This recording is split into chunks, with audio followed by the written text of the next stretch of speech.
Hi everyone. My name is Raches Ella. I head business development and advocacy at Bharat Biotech. Pre-COVID, that was my designation. Post-COVID, during COVID, I'm the project lead for our SARS-CoV-2 vaccines. Thanks to Voice of Healthcare for allowing me to be a part of this distinguished panel. Truly humbled.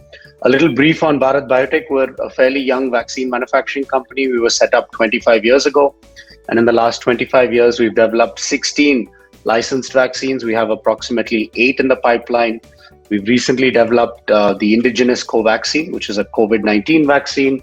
And we also have a few other COVID-19 vaccines that we believe will have the potential to get us out of this pandemic. Thank you for having me again.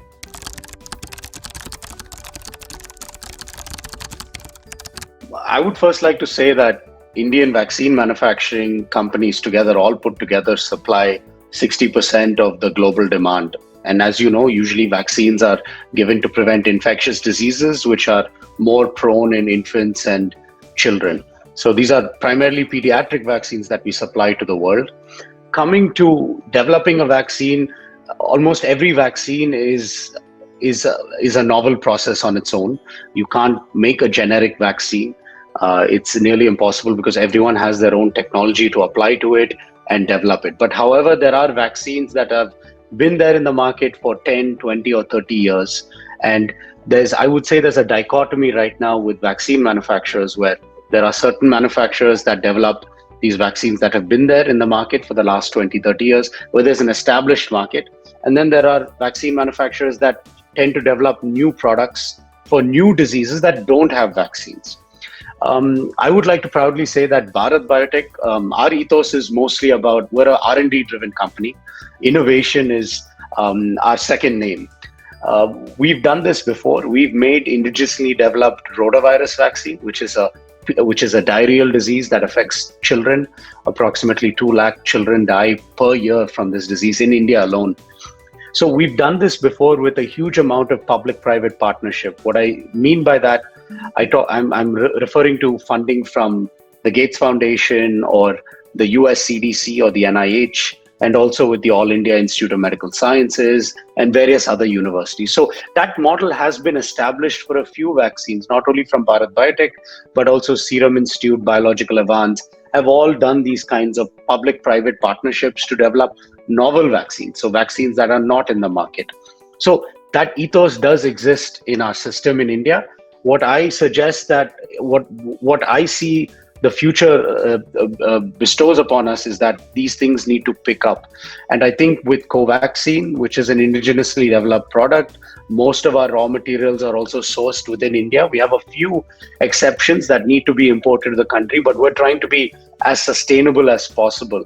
And I feel in view of COVID-19 and in view of the variants of concern, that these mutations are occurring to COVID and small minor tweaks need to be made to these vaccines. I'm not saying that all these vaccines need to have these tweaks, but I feel that the scope of innovation and the scope of growth and to make something in India without external support is only going to grow upon us. And as the demand is so high within India and the world, and with our good capabilities both in academia and the government as well, I feel these kinds of platforms should all coalesce together to develop, I would say, better pandemic preparedness in case we have another pandemic in the near future.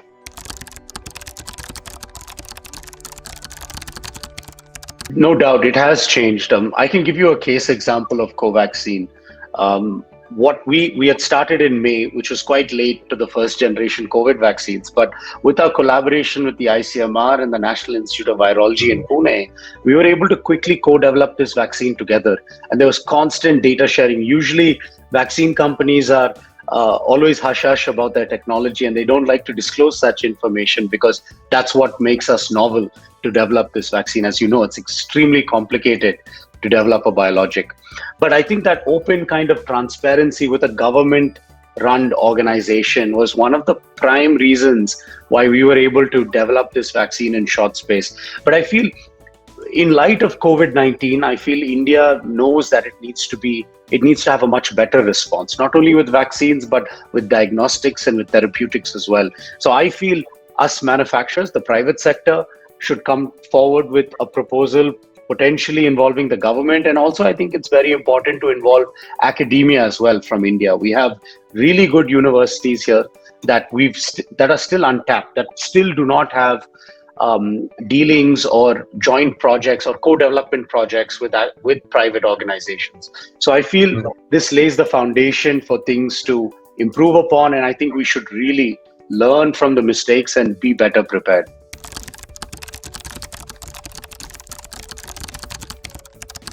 So I think from a drug development point of view, I think the whole focus would be on R&D, making internal and external R&D decisions. I think it's very important for every company now to start having its own R&D department, I think, which is quite nascent in India, both from a process development point of view and also from a research point of view as well. External R&D also, as Mr. Sikri mentioned, that dialogue between academia and the private sector is completely lacking, in my opinion, especially with the vaccine industry. I do understand that making biologics is a complicated process, and these universities probably don't have the funding to do this kind of bench-related research, but I think it's very important. And tomorrow, if you want to make an mRNA vaccine or a viral vectored vaccine, you don't have the capability to do it in India. You can't tie up with an academic organization or the government research organization to do it because it's non-existent. So those kind of technology platforms that will help vaccine manufacturers be better prepared for pandemics. So these are platforms like the viral vector vaccine, like what AstraZeneca and Johnson & Johnson have made, or the mRNA vaccine platform, which is Moderna and Pfizer. Those kind of platforms, if they can be at least developed by research institutes, either in India or the government organizations or the private sector as well, and if they're open to tech transfer that out to other manufacturers as well, that's great. And that's how we will be able to continue to innovate in India from a drug development point of view. Coming from the regulatory point of view, I feel that, I'm sure all my pharma colleagues will agree, it's extremely a strenuous process to deal with the regulators, not only in India, but in the world as well. There's so much of, there's a lack of uniformity, to put it straight. With India, they call it a single window opportunity here with the government, with the regulators. But once you open that one window, it opens up into a several cascading window effect. I'm learning this along the way. I'm quite new to the industry, about 5 years.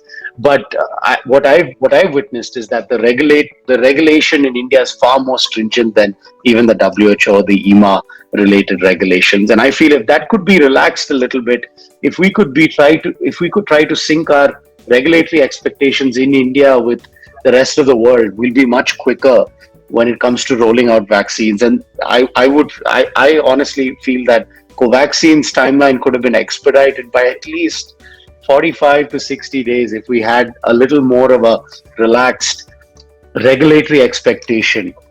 Coming to the IP related, from a vaccine point of view, my colleague Mr. Swaroop will also agree with me here.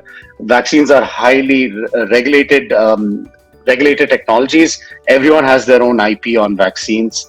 And I think all vaccine manufacturers swear by IPR protection. I don't think our motive is to infringe on any of these intellectual property rights, and we tend to always file patents. Bharat Biotech has filed approximately 427, and we've been granted approximately 150. And when we file patents, we file it worldwide, and we're always eager to know what our competition in India and externally are doing as well, so that we ensure that their interests are also safeguarded.